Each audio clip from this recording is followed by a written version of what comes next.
સમીકરણનો ઉકેલ ગેરસમજો. આજે આપણે જોઈશું સમીકરણના ઉકેલ સંબંધિત ગેરસમજો.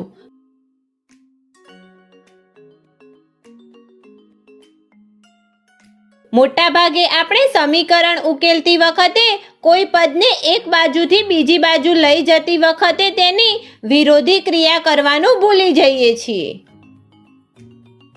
આપણે ધ્યાન રાખવું પડશે કે આપણે કોઈ પદને એક બાજુથી બીજી બાજુ લઈ જતી વખતે વિરોધી ક્રિયા કરવાનું યાદ રાખીએ.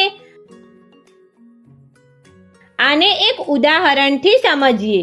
આ સમીકરણમાં ડાબી બાજુ 2x + 12 છે અને જમણી બાજુ 32 છે. અહીંયા 12 ડાબી બાજુ ઉમેરાય છે. આને ઉકેલવા માટે આપણે 12 ને જમણી બાજુ સ્થાનાંતર કરીશું. મોટા ભાગે આપણે આ કરતી વખતે 12 ને જમણી બાજુ પણ ઉમેરી દઈએ છીએ, જે ખોટું છે. સાચી સમજ એ છે કે 12 ને ડાબી બાજુથી જમણી બાજુ સ્થાનાંતર કરતા તે જમણી બાજુ જઈને 32 માંથી બાદ થશે, જેનાથી આપણને સમીકરણ મળશે 2x = 20. આપણે અહીંયા x ની કિંમત શોધવાની છે, જેના માટે આપણે ડાબી બાજુએ ફક્ત x જોઈએ.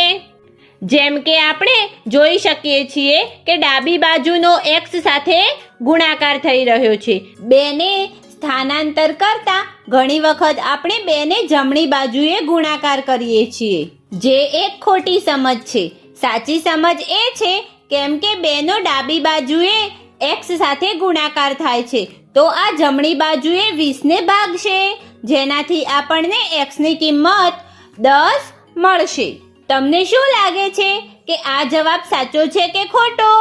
સમીકરણમાં x ની કિંમત મૂકીને આપણે આ ચકાસી શકીએ છીએ કે આપણો જવાબ સાચો છે કે નથી. એટલે કે આપણો જવાબ સાચો છે. આ વિડીયોમાં આપણે જોઈ સમીકરણના ઉકેલ સંબંધિત ગેરસમજો. આશા છે કે ગેરસમજો દૂર થઈ હશે. આભાર.